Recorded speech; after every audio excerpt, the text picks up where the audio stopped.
Hi అండి, అందరికీ నమస్తే. నా రావణ్ పార్ట్ 123. మీ మాట ఎప్పుడు క్రాస్ చేయం డాడీ అని కోరస్ గా చెప్పి కళ్ళు తెరిచి హ్యాపీగా స్మైల్ ఇస్తారు.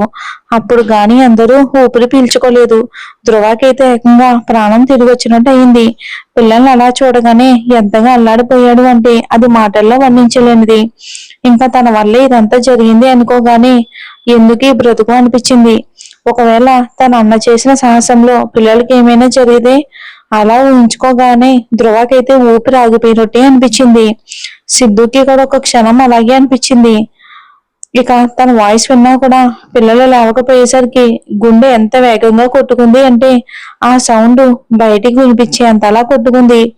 దానికి సిద్ధు నవ్వుతూ సూపర్ అని బటన్ వేలు చూపించగానే ఫాస్ట్ గా లేచి సిద్ధుకి చెరోవైపుకు వెళ్లి ముద్దు పెట్టుకుని అయితే మనం బయటికి ఎప్పుడు వెళ్తాం, రేపు వెళ్దాం అంటాడు. ఇక ముందుకి పడుతున్న జుట్టును సరిచేస్తూ ఓకే అని వెంటనే ఇద్దరు ధృవ దగ్గరికి వెళ్లి మెడ చుట్టూ చేతులు వేసి అల్లుకుని అతనికి ఖర్చుకుపోతారు. I love you so much బాబా అండ్ ఐఎమ్ సారీ అని ఇద్దరు ఒకేసారి చెప్తారు. ధృవకి లోపల మనసు పెట్టినట్టు ఇంకా చాలా బాధగా ఉంది. లో గొంతుతో లవ్ యూ టు బేబీ అని ఇద్దరిని గుండెకు హత్తుకుని కన్నీళ్లు కారుస్తూ వాళ్ళ మొహమంతా ముద్దులు పెడతాడు. ధృవ కన్నీళ్లు తుడిచి సారీ బాబా ప్లీజ్ ఏడవకు, నువ్వు ఏడుస్తూ ఉంటే నాకు కూడా ఏడుపు వస్తుంది అంటాడు. బన్నీ ఇక స్టార్స్ లాంటి చిన్న చిన్న కళ్ళల్లో నీళ్లు నింపుకుని పెదాలు విరుస్తూ, సన్నీ అయితే ఆల్రెడీ ఏడుస్తూనే కోపంగా మొహం పెట్టుకుని నువ్వు ఏడుస్తే నేను ఊరుకోను బాబా, నువ్వు ఇలా ఏడుస్తూ ఉంటే నాకు అస్సలు నచ్చట్లేదు, ఇంకొకసారి నేను ఏడిపించే పనులు అస్సలు చేయను వాడి బుజ్జి పెదాలతో ధృవ పెదాల మీద ముద్దు పెడుతూ చెప్తాడు. ఆ క్షణం ధృవలో ప్రతి అణువణువు కదిలిపోయింది బాధతో. అతనికి వణుకుపోతున్నాడు పిల్లల మాటలకి, చేష్టలకి, వాళ్ళ ప్రేమలకి. ఇక తను అక్కడే ఉంటే ఒక్కసారిగా ఇక బరస్ట్ అయిపోతాడేమోనని, అది చూసి మళ్ళీ పిల్లలు భయపడి వాళ్ళు కూడా ఏడుస్తారేమోనని మరొక్కసారి పిల్లల నుదుటి మీద గట్టిగా ముద్దాడి తన ఒడిలో ఉన్న పిల్లల్ని సిద్ధుకు అప్పగించి ఫాస్ట్ గా లోపలికి వెళ్ళిపోతాడు. వాళ్ళు సారీ చెప్పినా కూడా తన బాబా వాళ్ళని అలా వదిలేసి వెళ్ళిపోయాడు. వాళ్ళ మీద తనకి కోపం వచ్చింది అనుకుని మొహాలు చిన్నవిగా చేసుకుని మేము సారీ చెప్పినా బాబాయ్ ఎందుకు అలా వదిలేసి వెళ్ళాడు మమ్మల్ని, మా మీద కోపం వచ్చిందా, ఇంకా మాతో మాట్లాడడా ఆడు కూడా అంటారు అమాయకంగా పిల్లలు. సిద్ధు సన్నీ బన్నీని దగ్గరికి తీసుకుని బాబా కొంచెం ఫీల్ అయ్యి బాధపడుతున్నాడు అంతే, నార్మల్ అయిన తర్వాత మీ దగ్గరకు వస్తాడులే అంటాడు. ఇదంతా చాటుగా ఉండి చూసిన హేమంత్కి మతిపోయింది. ధృవలో ఉన్నట్టుండి ఇంత మార్పు ఏంటి, పిల్లల మీద అంత ప్రేమ ఏంటి, అసలు ఎలా ఎంతగా మారిపోయాడు, మా గురించి ఏమైనా తెలిసిందా అని అనుకోగానే అతనికి కాళ్ళు చేతులు ఆడలేదు.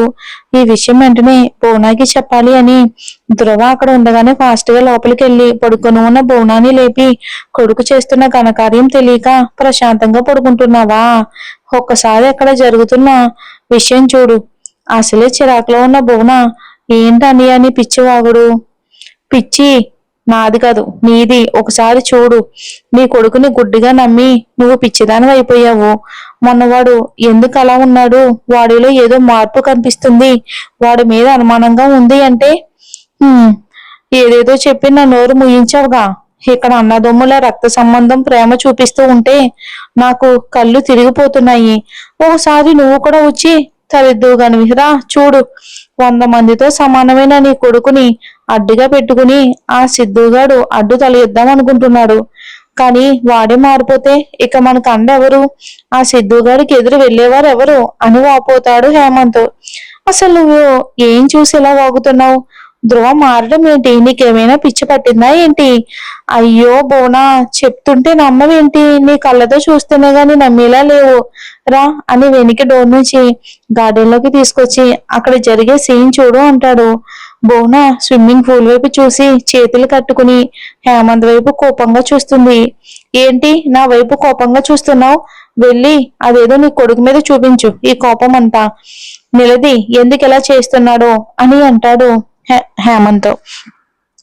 అక్కడ ఎవరున్నారని నిలదీయాలి అంటున్నావు హా అని హేమంత్ గారు స్విమ్మింగ్ పూల్ వైపు చూసేసరికి అక్కడ ఎవరు ఉండరు. వీళ్ళు రాకముందే పిల్లల్ని తీసుకుని లోపలికి వెళ్తారు సిద్ధు వాళ్ళు. అదేంటి ఇప్పుడు దాకా ఇక్కడే ఉన్నారు కదా, మరి ఇంతలోనే లోపలికి ఎలా? బోనా వైపు చూసి, నేను చెప్తుంది నిజం. ఆ పిల్లలు స్విమ్మింగ్ పూల్ లో పడిపోతే ధ్రువ ఎంతగా భయపడి ఏడ్చాడో తెలుసా?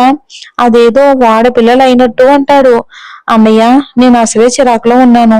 నువ్వు ఎవరిని చూసి ఎవరు అనుకుంటున్నావో? ధ్రువ ఎందుకు పిల్లల కోసం ఏడుస్తాడు?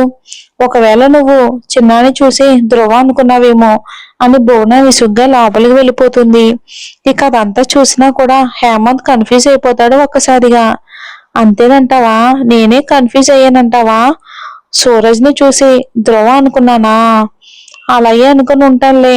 దూరం నుంచి సూరజ్ ని చూసి ధ్రువ అనుకున్నానేమో. చూడటానికి ముగ్గురు అన్నదమ్ములు ఒకేలా ఉంటారుగా అని అనుకుంటాడు హేమంత్. ఇంకా పిల్లలు లోపలికి తీసుకుని వెళ్ళి జలుబు చేస్తుందేమోనని మరొకసారి వేడి నీళ్లతో స్నానం చేపిస్తుంది అమ్ము. అంతలో మేఘన పసుపు కలిపిన గోరువెచ్చని పాలు తీసుకొచ్చి ఇద్దరికి తాగిపిస్తుంది. ఇంకా డల్గా ఉన్న పిల్లల్ని దగ్గరికి తీసుకుని, ఎందుకని నా చామ్స్ ముఖం ఎలా పెట్టుకున్నారు అని అంటాడు సిద్ధు. సారీ చెప్పినా బాబాయ్ ఎందుకు అలా వెళ్ళిపోయాడు? అలా చేసినందుకు మా మీద బాబాయ్కి చాలా కోపం వచ్చి ఉంటుంది. ఇంకా మాతో మాట్లాడడేమో అని అంటాడు బమ్మి. లేదు, బాబా మాట్లాడకపోతే మేము అస్సలు ఊరుకోము. మాట్లాడేదాకా మేము ఫైటింగ్ చేస్తామంటాడు సన్నీ. మరి ఇంకేంటి ప్రాబ్లం? నా చామ్స్ ఇలా డల్లగా ఉంటే నాకు అసలు ఏమాత్రం నచ్చలేదు. ఎప్పుడు ఫుల్ గా హుషారుగా ఆనందంగా ఉండాలి. బాబా మూడ్ నార్మల్ అయ్యేదాకా వెయిట్ చేయండి. అయినా సరే బాబా రాకపోతే మీరే బాబా దగ్గరికి వెళ్ళాలి.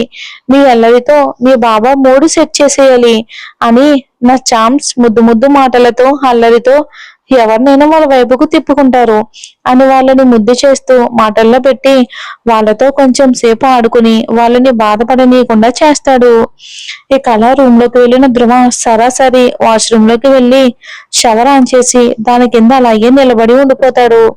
వాళ్ళకి తన రెండు చేతులను ఆనిచ్చి తను చెయ్యాలి అనుకున్న తప్పులన్నీ గుర్తుకు వస్తుంటే అతను అసలు నిలకడగా ఉండలేకపోతున్నాడు.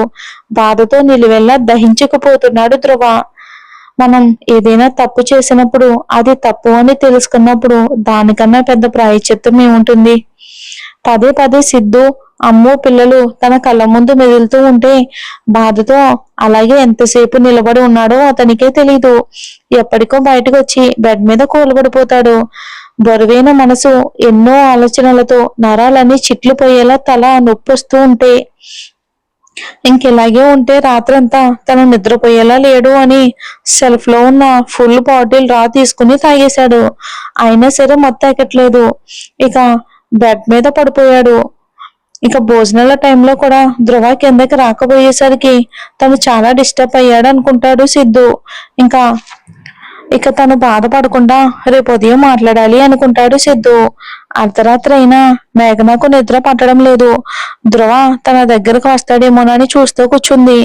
ఎందుకంటే ఈ మధ్య బాధైనా కోపమైనా ఆమె దగ్గరే చూపించడం అతనికి అలవాటైపోయింది. అలా ఎంతసేపు చూస్తూ కూర్చున్నా కూడా ధ్రువ వచ్చేలా కనబడకపోయేసరికి ఆమె ధైర్యం చేసి ధ్రువ రూమ్ లోకి వెళ్లి చూస్తుంది. అంతా చీకటిగా ఉంది. ఇదేంటి ఇంత చీకటిగా ఉంది? లైట్ కూడా వేసుకోలేదేంటి బావా?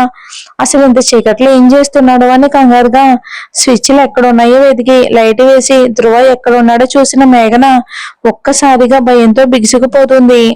మరి ఏం జరుగుతుంది, మేఘన ఏం చూసింది అనేది మనం వచ్చే ఎపిసోడ్ లో చూద్దాం.